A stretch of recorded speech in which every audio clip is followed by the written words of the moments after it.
When Scott Veers can't sleep, he listens for whales. In the dark, in his sweatpants, slippers, and headphones, he sits at the desk of his home office in the Ravenna neighborhood of Seattle and tunes in to the live audio stream from a hydrophone anchored to the rocks like kelp on the west side of San Juan Island. Scott is an oceanographer and an acoustician. He hears the low throb of propellers chugging up Harrow Strait. He hears the snapping claws of crustaceans. He hears the static of wind and rain. If he's lucky, he hears the muted trumpet of a humpback whale.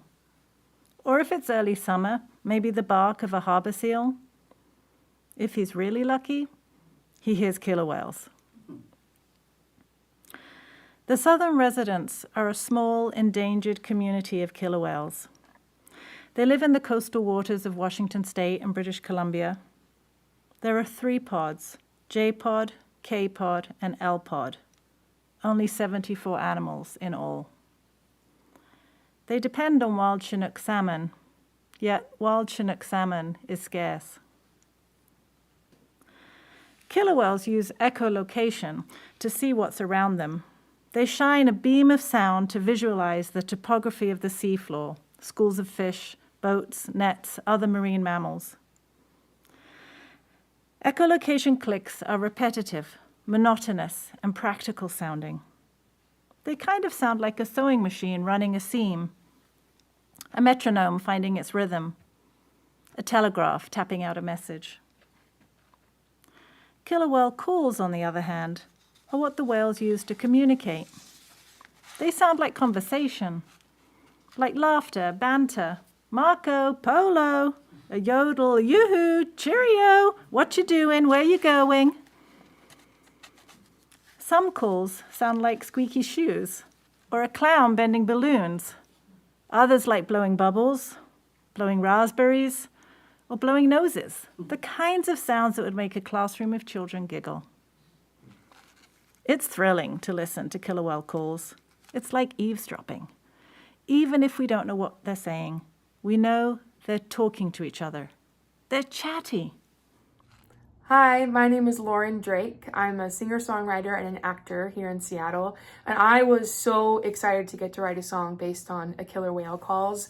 As a musician and as a vocalist primarily, this was such a treat, just creatively, because not only did I use the piece that Catherine wrote, but also the audio files of the whale calls that she provided as well, to inspire this song. So it's sometimes it's very direct, like I copy some of the melodies that are in the calls to use directly in the song. A lot of the melodies of the calls fit into a certain key, and so that's the key that I wrote the song in. You'll hear them throughout the piece that I've kind of layered them in and tried to harmonize with them, and also tried to kind of modify my voice and push my voice to a place where I don't really sing this high when I'm writing my own music, so that was really exciting.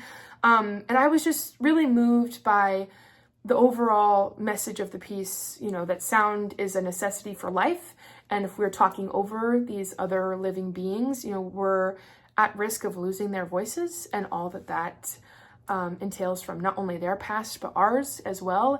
And that every living being has a desire to communicate, but we connect more with each other when we listen and when we don't speak. And so it was a really exciting challenge to not really be in my lyricist brain for this song, but more in my ear and listening and collaborating. And yeah, I hope you enjoy the song.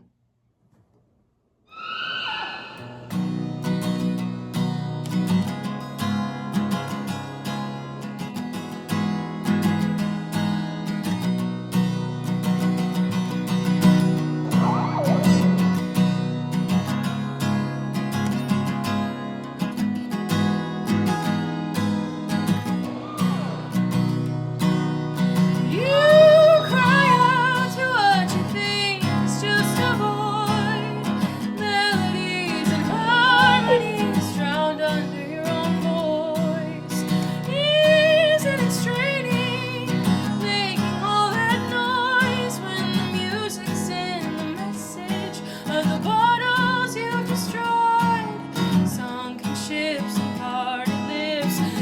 dissonance from dissonance. Listen close and listen low. What you hear is what you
wait your turn.